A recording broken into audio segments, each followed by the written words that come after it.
Então, é a questão também que a liderança se conquista pelo exemplo. Então, aos poucos também, quando você pega os princípios e valores da Bíblia, como eu falo no livro, e traz para dentro da prática diária do teu trabalho, as pessoas começam a perceber que, que isso faz diferença. Eu vou te dar um exemplo do princípio da milha extra que teve esse reflexo na equipe. Então, eu recebi um caso de uma pessoa que tinha furtado. Furtar é pegar alguma coisa sem violência, né? Que é diferente do roubo, que é subtrair algo de alguém com violência ou grave ameaça. Então, o furto é quando subtrai alguma coisa furtivamente, né? Sem a pessoa Disfarçadamente. ver mesmo. Isso. Sem violência e sem ameaça. Só subtrai sem a pessoa perceber.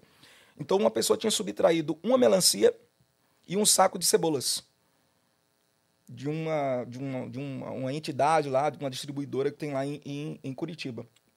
E esse caso, geralmente esses casos são levados para uma central de flagrantes, que existe na capital, que recebe todos os flagrantes, todas as prisões de Curitiba inteira. Mas esse caso, eu acho que o pessoal pensou que não ia dar nada, porque era pouca coisa, e pediram para levar no distrito, porque era mais rápido, mais perto da nossa delegacia do que lá quase no centro de Curitiba, onde é a central de flagrantes. E olha, e aí ficaram insistindo em trazer. Eu disse, tá bom, traz. Eu não era obrigado a receber, mas eu aceitei. Tudo bem, pode trazer. Trouxeram. Geralmente esse perfil é o perfil do usuário de drogas. Ele furta qualquer coisa para trocar por Sim. droga. Eu olhei o histórico do rapaz. Nada. Estranha essa história. Fui conversar com esse rapaz, que tinha sido preso. Cara, o que está acontecendo? Por que você fez isso? Você não tem histórico, o que está acontecendo? Ele olhou para mim e falou, olha, doutor, eu não vou mentir para o senhor. Fome eu não estou passando. Mas a situação é essa. Minha mulher me abandonou com meus 2 filhos. A minha casa ficava no bairro X, deu uma enchente, ela ficava na beira de um riacho, caiu. Eu estou morando na casa da minha mãe, estamos apertados. Se o senhor for lá, vai ter comida, vai ter arroz, vai ter carne, vai ter as coisas, mas eu queria dar alguma coisa diferente para os meus filhos, queria dar um iogurte, queria dar alguma coisa diferente e não tinha. Então eu fiquei com essa angústia e fiz isso. Eu disse, tá, então se eu chegar na sua casa hoje, abrir a geladeira, o que é que eu vou encontrar? Ele disse, o senhor vai encontrar uma panela de arroz, um pouco de carne na outra panela, e na porta da geladeira vai ter um Yakult dos 6 que eu comprei fiado, que eu não paguei ainda. É o que vai ter. Eu disse, tem certeza? Tenho certeza. Tá, onde é a sua casa? Explicou onde era a casa. Eu disse, tá, eu vou lá. Não, o senhor não vai. Eu vou. Não, o senhor não vai. Vou. Aí chamei a equipe, ó, procura aqui, vê com ele aqui direitinho o endereço. Ele passou o endereço bem certinho. A equipe se preparou, que era um local de favela mesmo. Assim, um local, não é favela, mas é uma área de comunidade um pouco mais arriscada, com índice de tráfico de drogas. Então a gente foi preparado e foi. Chegou lá, encontrei a mãe dele, estava na casa, junto com o filho. E a filha dele estava na escola. E eu me identifiquei, falei com ela, expliquei a situação, pedi para entrar, ela autorizou e abri a geladeira, ela autorizou. Quando eu abri, exatamente aquilo que ele tinha falado. Exatamente aquilo. E ela me explicou a mesma história, da mãe que foi embora, da casa que caiu, tudo certo. Aí tá. No meio da história, o filho dele, eu olho para o filho dele e pergunto, cadê tua irmã? Aí ele diz, tá na escola. E você, por que não tá na escola? Ele diz, eu tô esperando a vaga, tio. Eu disse, como assim esperando a vaga? Não, faz 3 meses que eu tô esperando vaga. 3 meses esperando uma vaga numa escola? Como assim? Curitiba não falta vaga em escola. O que está acontecendo? Não, é porque a escola que é aqui perto, que a minha irmã vai, não tem vaga para mim. Eu disse, tá, e por que não arranjaram transporte para você ir para outra escola? Não, eu estou esperando, mas o Conselho Tutelar ficou de resolver isso. Eu disse, mas 3 meses, 3 meses. Aí ele correu de onde ele estava, me abraçou e falou, tio, me ajuda a estudar. Eu gosto tanto de estudar. Me ajuda a estudar, tio, por favor. E foi um tal de tira-cisco do olho de todos os polícias, sabe? Que os policial fortão, assim, tudo. Um cisco no olho, assim, de todo mundo, assim, com os coletão e enxugando as lágrimas ali. Beleza. Mas subiu aquela ira santa, Diogo, assim, sabe?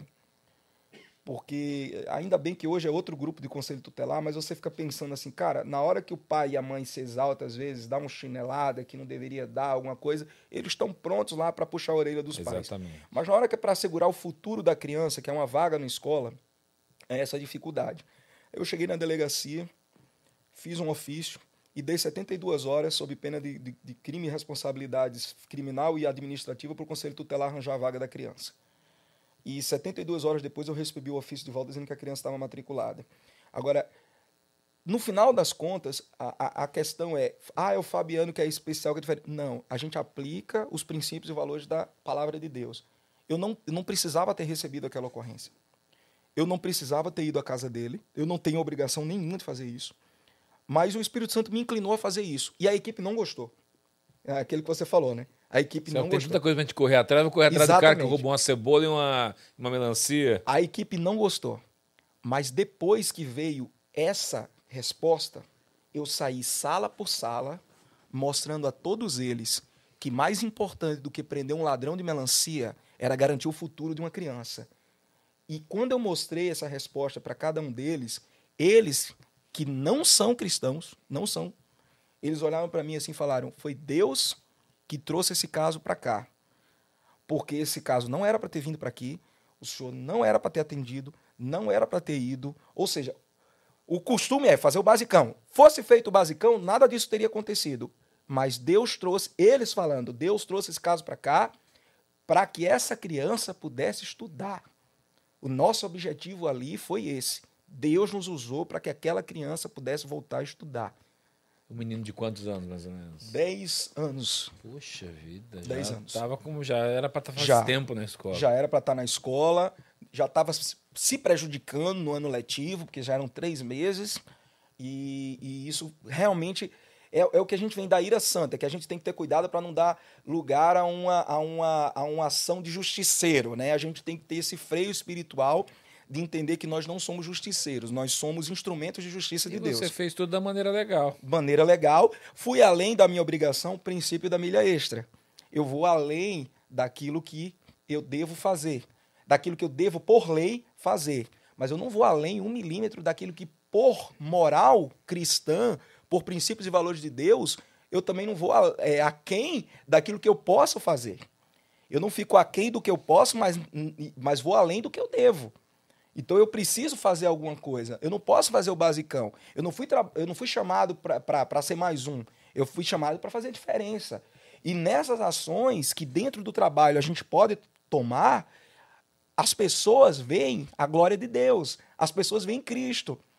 Tanto que sem eu precisar falar de Jesus, os próprios policiais falaram. Enxergaram. Foi Deus. Porque não tinha explicação.